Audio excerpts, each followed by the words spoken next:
영상에 나오는 생명이라는 단어가 곧 성령 아니겠습니까? 성령이라는 단어로 바꿔서 그렇게 감상의 은혜가 되는 것 같죠? 자, 옆 사람 보시고 성령을 구하세요. 이렇게 인사를 나누겠습니다. 성령을 구하세요.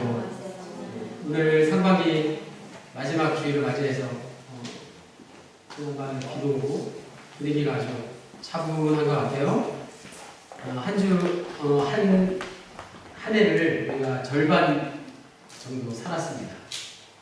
상반기를 잘 마무리하시는 그런 때가 되었으면 좋겠어요.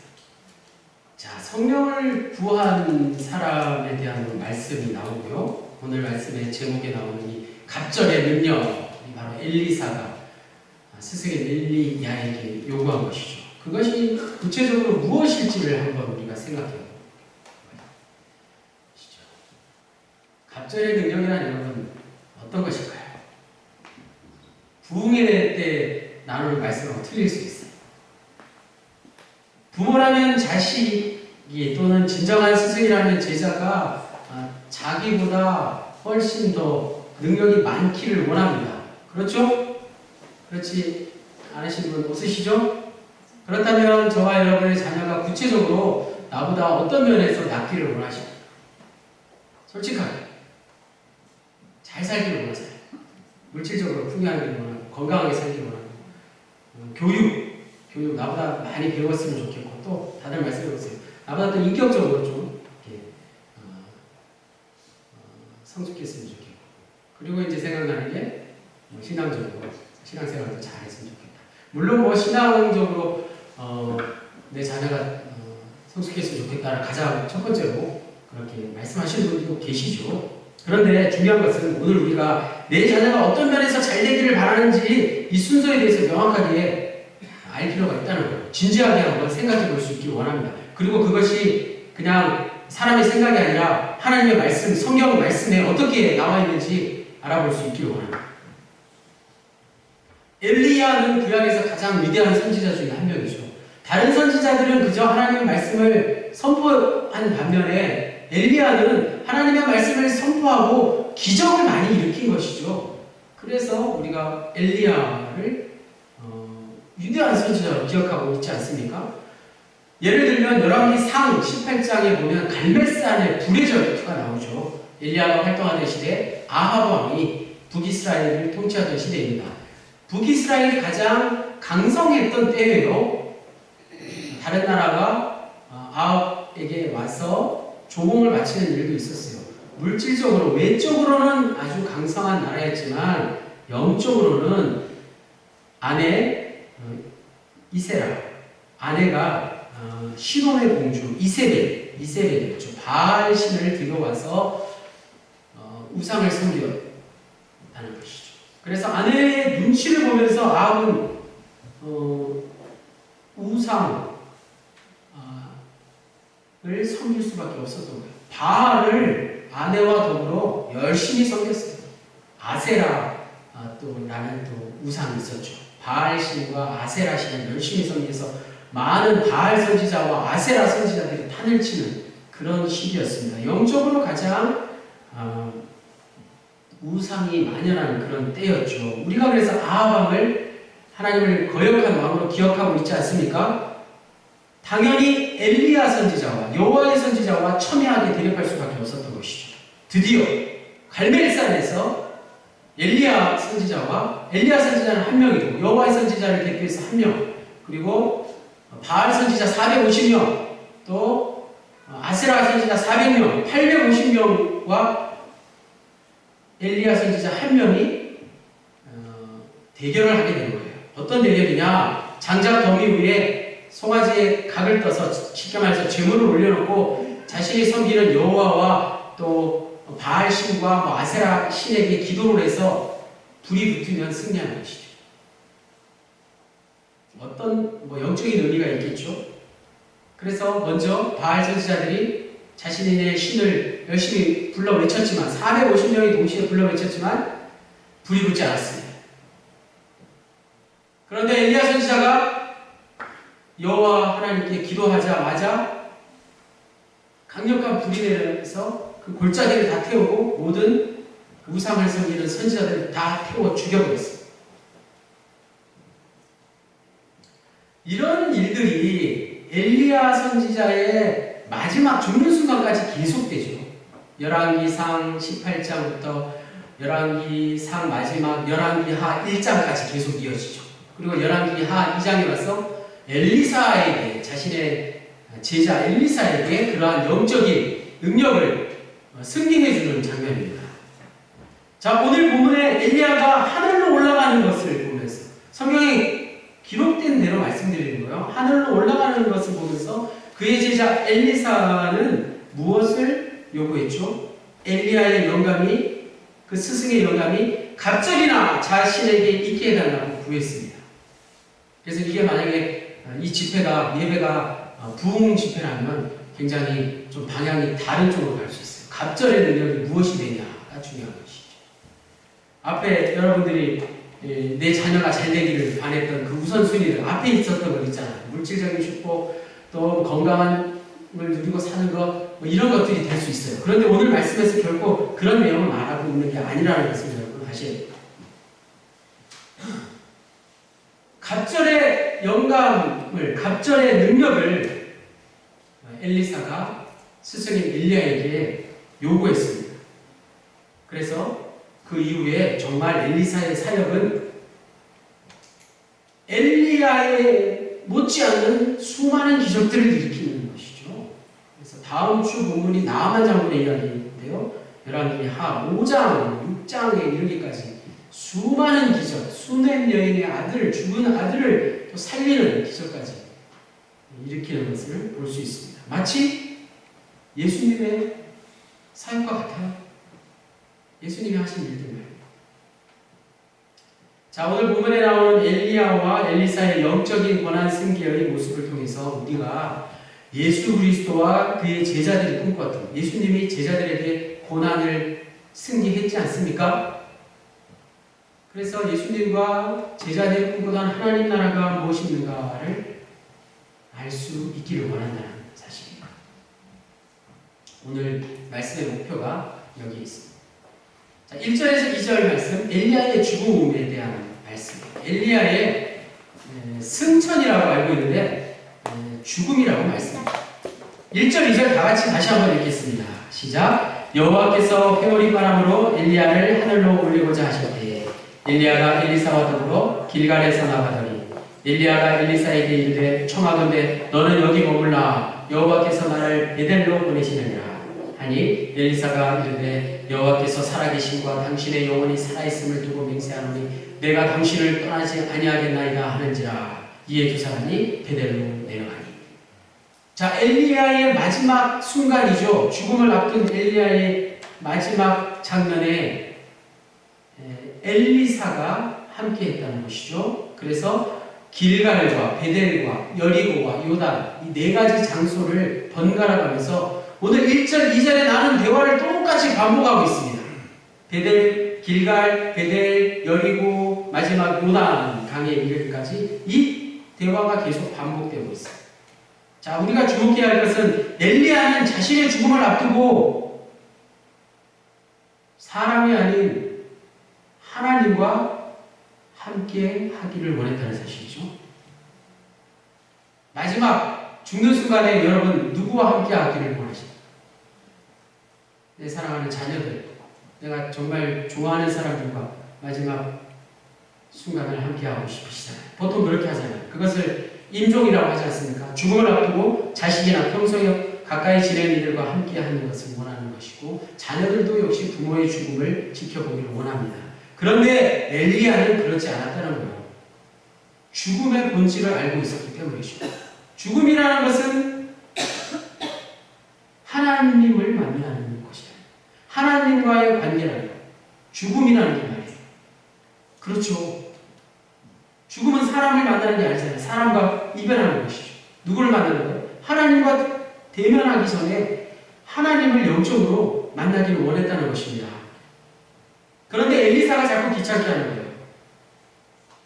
그래서 엘리사에게 너는 여기 머물라 이렇게 말했는데 엘리사는 단호하게 여호와께서 살아계심과 당신의 영원히 살아있음을 두고 맹세하노니 내가 당신을 떠나지 아니하겠나이다.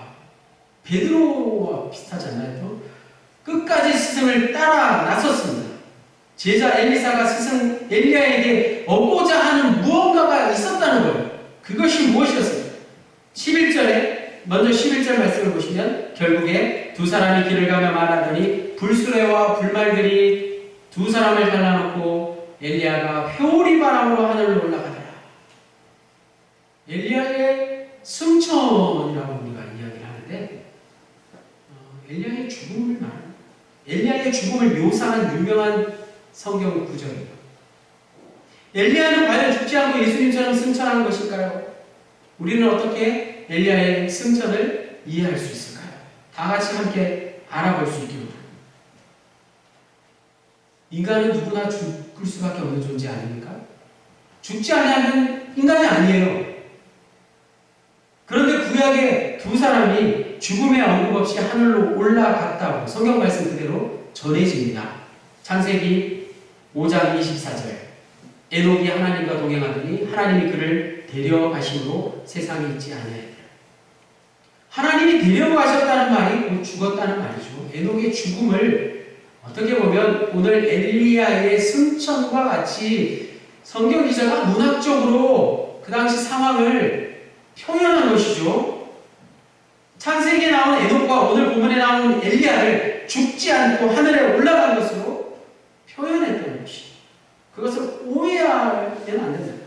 히브리서 11장에 히브리서 기자는 에녹의 믿음을 강조하고 있다는 것을 말합니다. 에녹의 믿음이 정말 하늘로 들여 올려진 것 같았다고 히브리서에 말씀하고 있어요.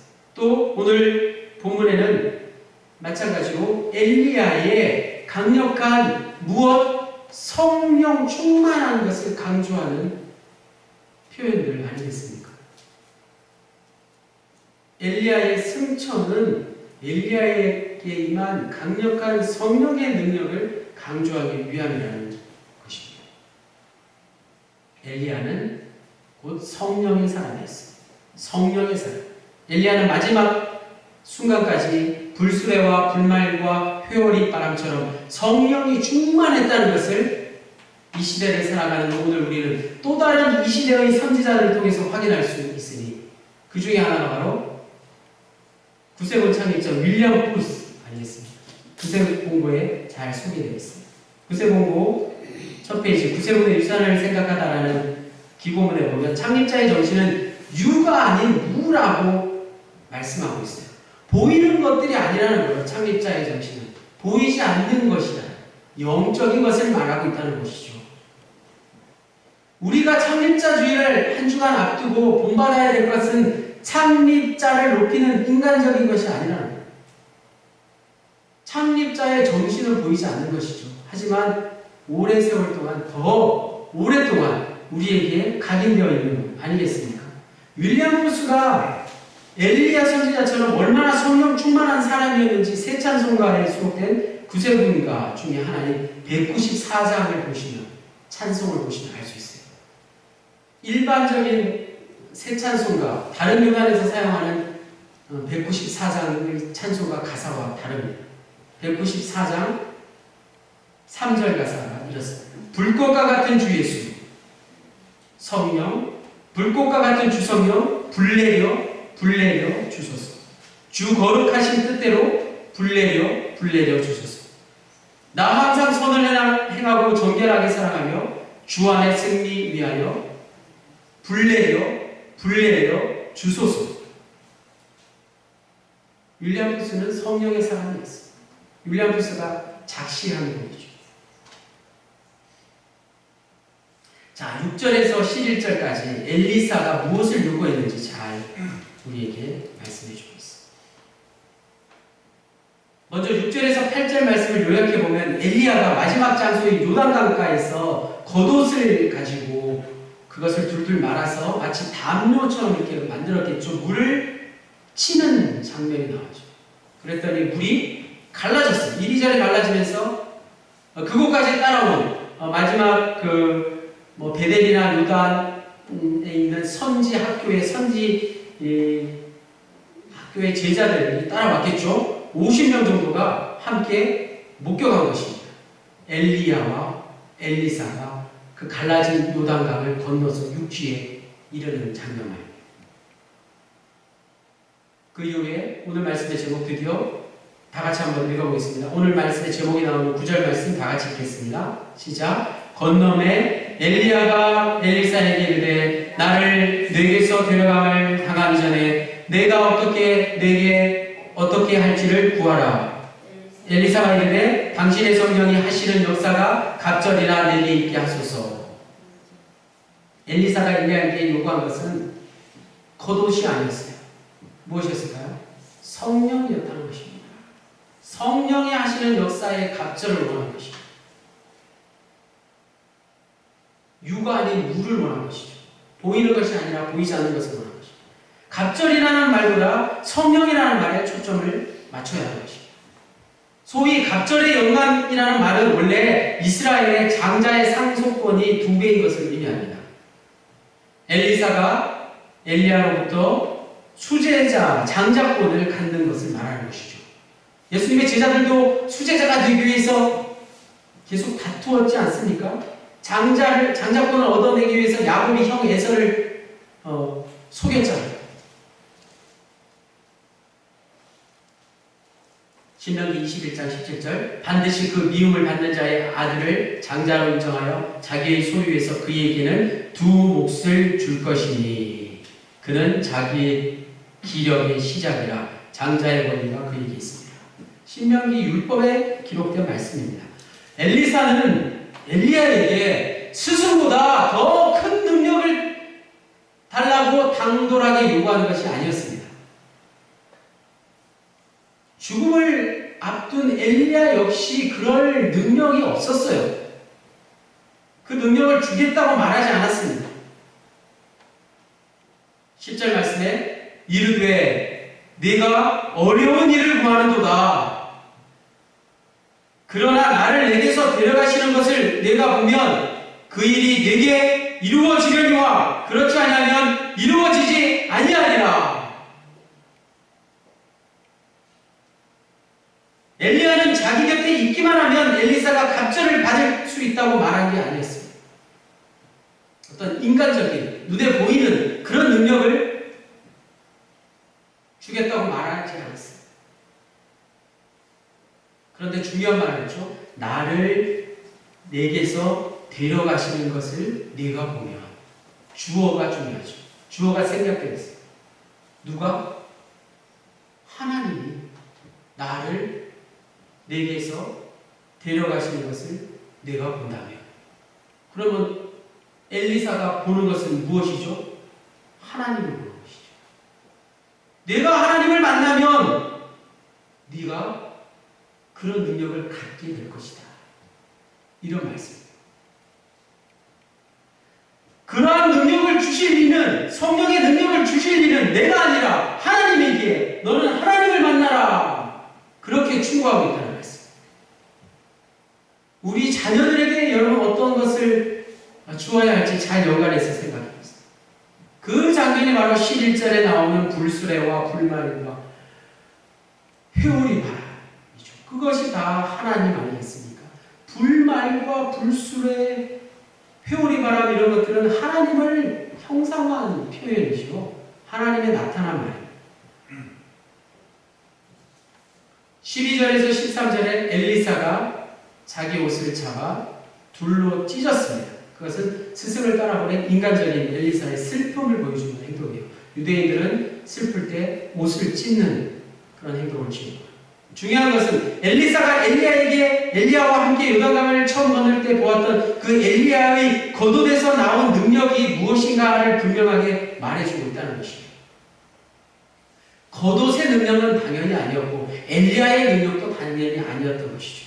그것은 스승 엘리야의 인간적인 능력이 아니라 바로 성령의 능력이었다는 사실입니다. 오늘 우리가 자녀들에게 물려주어야 할 것, 인간적인 정이 아니라, 정에 이끌리는 삶이 아니라 영에 이끌리는 삶을 자녀들에게 보여줘야 합니다. 자녀들에게 물려줘야 합니다. 정이 아니라 영이 자녀들에게 물려줘야 할 가장 소중한 것이라는 말씀입니다. 14절 말씀, 엘리야의 하나님 여호와는 어디 계십니까? 엘리사가 마지막으로 이렇게 얘기했어요. 엘리야의 하나님 여호와는 어디 계시느니까? 무슨 말이에요? 질문한 것이죠. 엘리사가 하늘로 올라간 엘리야의 겉옷을 사용했지만 엘리야의 겉옷을 말아서 자기도 엘리야가 한 것처럼 똑같이 요단 강물을 쳤지만 물을 다른 것은 엘리사의 그 능력이 엘리야의 겉옷에서 나온 것이 아님을 말해주는 것이죠. 이 질문은 여호와 하나님께 따져 묻는 것일 수도 있고 자기가 그 능력이 어디서 나온 것을 깨달았다는 말씀일 수도 있습니다.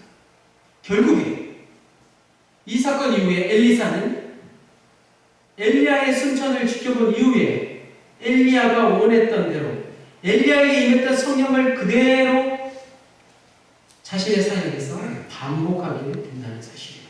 네 장소를 이제 길갈과 베델과 여리고와 요단 이 장소를 거꾸로 올라가면서 특별히 여리고의 그 더러워진 물을 깨끗하게 만들어서 여리고 사람들을 살리는 그런 일들을 많은 기적들을 본격적으로 일으키게 된다는 말씀입니다.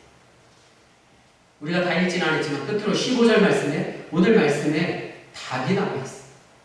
15절 말씀 같이 읽어보겠습니다. 열왕기하 2장 15절 말씀 시작. 맞은편 여리고에 있는 선지자의 제자들이 그를 보며 말하기를 엘리야의 성령이 하시는 역사가 엘리사 위에 머물렀다. 여기까지. 엘리야의 성령이 하시는 역사가 엘리사 위에 머물렀다고 전하고 있습니다. 엘리사의 영감이 엘리야보다 많았다, 크다 뭐 이런 것을 말한 게 아니라 엘리야의 영감이 엘리사에게도 분명히 동일하게 있음을 확인시켜주는 말씀입니다. 자, 오늘 교회력에서 정한 성서일과에서 누가복음 9장 51절을 소개하고 있는데요. 다 같이 찾아보겠습니다. 신약성경 100페이지 누가복음 9장 51절 말씀 보시면요. 100페이지 성경을 펼쳐놓으시고 누가복음 10장 51절 앞부분만 읽어보겠습니다. 시작. 예수께서 승천하실 기약이 차감해. 예수께서 승천하실 기약이 차감해. 오늘 본문하고 비슷한 내용이 나온다는 거예요. 그 이후에 야고보와 요한에 대한 이야기가 나오고요. 또 3명의 사람이 차례대로 예수님께 와서 예수님을 따르겠다 해놓고 변명을 대는 유명한 이야기가 소개되고 있어요. 자, 첫 번째 사람은 예수님에게 어디로 가시는지 나는 따르리이다. 이렇게 얘기했어요. 엘리사가 한 말과 똑같죠. 두 번째 사람은 우선 아버지의 장례를 치르고 따르겠나이다. 이렇게 얘기했어요. 마지막 세 번째 사람, 나로 먼저 내 가족을 작별하게 허락해달라. 이렇게 요구했습니다. 이 모든 요구와 요청에 주님께서는 마지막 말씀 62절에 손에 쟁기를 잡고 뒤를 돌아보는 자는 하나님의 나라에 합당하지 아니하니라. 이렇게 답변해 주셨습니다. 손의 쟁기가 무엇이에요? 우리가 지금까지 살펴본 인간적인 생각, 뭐 이런 것들 총칭하는 거죠. 주님께서 들려주신 이 말씀은 우리가 잘 아는 말씀, 마태복음 6장 33절. 너희는 먼저 그의 나라와 그의 의를 구하라. 그리하면 이 모든 것을 너희에게 더하시리라. 이 말씀과 같은 말씀입니다. 우리가 구해야 할 우선순위가 무엇인가 라는 것이죠. 자, 그러므로 오늘 말씀 엘리사의 갑절의 능력이란 좀 무엇입니까? 여러분 무엇으로 이해하고 계시나요? 자, 오늘 기도의 제목들 가지고 오셔서 내가 아픈 몸이 좀 낫게 되고 내가 물질적인 어려움이 좀 해결되고 내가 내 자녀가 잘 되고 또 내 직장에서 좀 내가 승진하고 내가 다른 사람보다 우위에 처하는 그런 능력을 말하는 게 아니라는 사실. 부흥의 집회 때 여러분 그런 말씀을 혹시나 들으실 수 있어요. 그때는 상황에 맞게 들으십니다. 엘리사의 갑절의 능력은 오늘 우리에게 예수 그리스도의 하나님의 나라의 능력을 말하는 거죠. 하나님 나라의 능력 말입니다. 엘리사가 엘리야를 계승할 수 있었던 결정적인 순간이 바로 엘리야의 승천 장면을 목도한 장면이요. 그 순간이요. 불수레와 불말들과 회오리바람의 모습으로 나타나신 하나님을 만난 그 순간이라는 것이죠. 그 순간 엘리사에게 주어진 능력이 무엇이었습니까? 생각해 보십시오. 불수레와 불말들과 회오리바람은 스승과 제자 사이를 뛰어노는 인간적인 이별의 슬픔과 외로움의 고통을 안겨주었습니다. 반면에 엘리사를 하나님의 능력을 행하는 예언자로 선지자로 변화시켜 주었다는 것이 훨씬 더 중요한 것이죠. 엘리야는 떠났지만 엘리사는 성령의 능력으로 홀로 서기를 단행했고 하나님을 찬양하면서 요단강을 무사히 건널 수 있었습니다. 자신에게 맡겨진 사명을 이후에 하나님 성령의 능력으로 잘 감당할 수 있었다는 사실이에요. 엘리사에게 임한 성령의 능력은 마찬가지 예수님의 제자들이 결코 놓칠 수 없었던 인간적인 모습들, 수제자의 자리를 차지하거나 이스라엘의 장자권을 얻거나 하는 것들과는 비교될 수 없는 하나님 나라의 권세였다는 사실입니다. 그 하나님 나라의 권세가 저와 여러분에게 동일하게 주어졌습니다. 우리는 하나님의 나라의 권세를 물려받은 엘리사와 제자들과 그리스도인들이죠. 마찬가지. 오늘 우리에게 어떤 지위나 자리나 권리는 중요한 게 아니에요. 자기의 권리를 주장하는 많은 사람들이 항상 세상을 시끄럽게 합니다. 그런 게 뭐 그리 중요한 것일까? 생각해 보십시오. 엘리사에게 주어진 갑절의 능력, 즉 하나님의 나라의 능력은 부활하신 주님께서 성령을 통해서 제자들에게 그리고 오늘 우리에게 전달되었어요.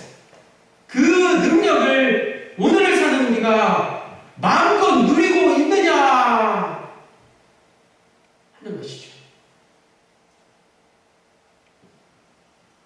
그것을 혹시 내가 외면하고 있다면 아니면 잘 모르고 있다면 아직도 내가 그런 것을 잘 깨닫지 못하고 그리고 애써 외면하고 있다면 진정한 능력을 착각하게 된다는 사실. 진정한 능력은 경제적인 능력이 아닙니다. 그것이 다가 아니에요. 내 사랑하는 자녀들에게 간절히 물려주고 싶은 게 있다면 그것이 바로 성령의 능력인 줄로 믿습니다. 성령의 능력은 인간의 실존의 문제, 삶과 죽음의 문제를 해결할 수 있는 유일한 하나님의 능력이기 때문입니다. 성령의 능력이 저와 여러분에게 그리고 우리 당진 영혼과 우리 모든 여러분의 가정과 직장과 일터와 사업 때문에 동일하게 임하시기를 주님의 이름으로 간절히 축원합니다. 하나님, 이 시간 우리 모두가 영적인 존재를 깨닫게 하시니 감사합니다. 인간의 정보다 더 귀한 것이 하나님의 영인 것을 인정합니다. 우리의 자녀들을 하나님의 생명의 신비와 예수 그리스도의 진리의 말씀과 이 땅에 숨쉬는 모든 만물들을 통해서 양육할 수 있기를 원합니다. 우리의 일상이 비록 세상의 육적인 것들로 분주할지라도 성령의 함께 하심을 통해서 내가 하나님을 찾고 선한 일을 하고 이웃을 사랑할 수 있다는 사실을 분명히 기억합니다. 다만 우리를 악한 영들과의 싸움에서 물러서지 않게 하시고 이제는 성령의 갑절의 능력으로 영적 전쟁에서 날마다 승리할 수 있게 하옵소서. 지금 이 시간도 성령과 함께 우리와 함께 하시고 이 땅에 다시 오실 예수 그리스도의 이름으로 기도하였습니다. 아멘. 자리에서 일어나셔서 680장 찬송하시고 축도하시고 마치겠습니다.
배서 우리는